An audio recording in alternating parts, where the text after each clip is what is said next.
Please like my video and subscribe my channel. कहानी बेवकूफ हिरन। एक जमाने में एक सरसब्ज शदाब जंगल में एक हिरन रहता था। ये हिरन अपनी शानदार शक्ल के लिए दूर दूर तक जाना जाता था। उसके शानदार सींग जो आसमान तक पहुंचते दिखाई दे रहे थे, जंगल की हर महलूक के लिए काबिले रश्क थे। ताहम उस हिरन के बारे में एक चीज थी जो उसकी खूबसूरती पर छाई हुई थी। वो एक बेवकूफ हिरन था। उस हिरन की बेवकूफी फौरी तौर पर जाहिर नहीं हुई, लेकिन जो वक्त गुजरता गया ये मजीद वाज़ेह होता गया। वो अक्सर बगैर सोचे समझे फैसले करता था। वो आसानी से दूसरों की राय से मुतासिर हो जाता था और उसका रुझान इस्तदलाल के बजाय तहरीक पर अमल करने का था। जंगल के दूसरे जानवर उसकी हरकत पर सर हिलाने के सिवा कुछ ना कर सके। एक रोशन और धूप वाली सुबह हिरन अपने साथी हिरनों के साथ जंगल से बहती हुई पुरसकून नदी के पास जमा हुआ।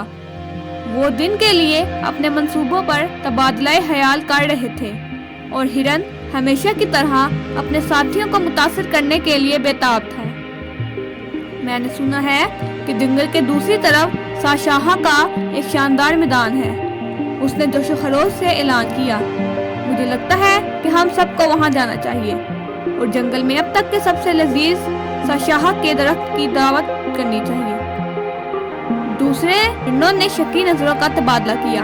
वो जानते थे कि साशाहा के मैदान तक पहुंचने के लिए जंगल को अबूर करना एक खतरनाक सफर है। खतरनाक शिकारी, गद्दार हित्ता और बेशुमार नामालूम खतरात साए में छुपे हुए थे, लेकिन हिरन के अल्फाज ने उनके दिलों को हिला देने का एक तरीका था और इसलिए वो हिचकिचाते हुए वो उसकी पैरवी करने पर राजी हो गए। जैसे ही ग्रुप रवाना हुआ, हिरन ने रास्ता दिखाया। उसके शानदार सींग सूरज की रोशनी में चमक रहे थे। जंगल घना था और सफर मुश्किल था, लेकिन हिरन को ये तस्लीम करने में बहुत फख्र था कि वो खो गया था। वो आगे बढ़ता रहा इस यकीन के साथ कि वो सही रास्ते पर है। घंटे दिनों में बदल गए और हिरन थके हुए और भूखे हो गए।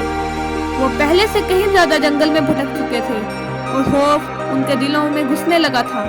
ये वादा था कि हिरन को अंदाजा नहीं था कि वो कहाँ जा रहे हैं। एक एक करके डगडगी अपने शकूक व शुबहात का इजहार करने लगी। हिरन, क्या आपको यकीन है कि हम सही सिमत में जा रहे हैं? एक ने पूछा। हिरन ने एक लम्हे के लिए हिचकिचाया, फिर इत्मीनान से जवाब दिया, यकीनन, मुझे सिमत का गहरा एहसास है। हम करीब करीब पहुंच चुके हैं, मैं वादा करता हूँ। लेकिन उसके अल्फाज ने उनकी परेशानी को कम करने में बहुत कम काम किया। हर गुजरते घंटे के साथ हिरन ज्यादा से ज्यादा गैर यकीनी होता गया। वो जानते थे कि उन्हें हिरन के गुमराह कुन अज़ाइम की पैरवी करने की बजाय अपनी जबलतों को सुनना चाहिए। आखिरकार कई दिन बेमकसद घूमने के बाद हिरन जंगल में साफ होने पर पहुंच गया, लेकिन सरसब्ज शदाब मैदान के बजाय जिसका हिरन ने वादा किया था, उन्होंने खुद को बंजर जमीन पर पाया। न खाना था, न पानी था और ना ही कोई पनाहगाह नजर आ रही थी। Please like and subscribe to my YouTube channel kids moral stories. हिरन का दिल डूब गया। जब उसे अपनी गलती की संगीनी का एहसास हुआ, उसने अपने साथियों को एक खतरनाक सूरत हाल में डाल दिया था और अब वो उसकी हमाकत की वजह से तकलीफ में थे। उसने शर्मिंदगी से अपना सर झुका लिया। कभी उसके काबिले फख्र सींग अब एक भारी बोझ है। हिरन ने अपने जंगल के घर की हिफाजत की तरफ वापसी का रास्ता तलाश करने की कोशिश में दिन गुजारे। उन्होंने हर मोड़ पर भूख, थकन और खतरे का सामना किया। ये हिरन के लिए एक सख्त सबक था और उसने अहद किया कि वो अपने मकाना गुरूर को दोबारा कभी गुमराह नहीं होने देगा। आखिर में वो जंगल में वापसी का रास्ता तलाश करने में कामयाब हो गए, लेकिन सफर ने उनको बदल कर रख दिया था। हिरन, जो कभी अपनी खूबसूरती के लिए जाना जाता था, अब उसकी आजिज़ी और उसकी हिकमत के लिए भी जाना जाता है, जो उसने मुश्किल से हासिल की थी।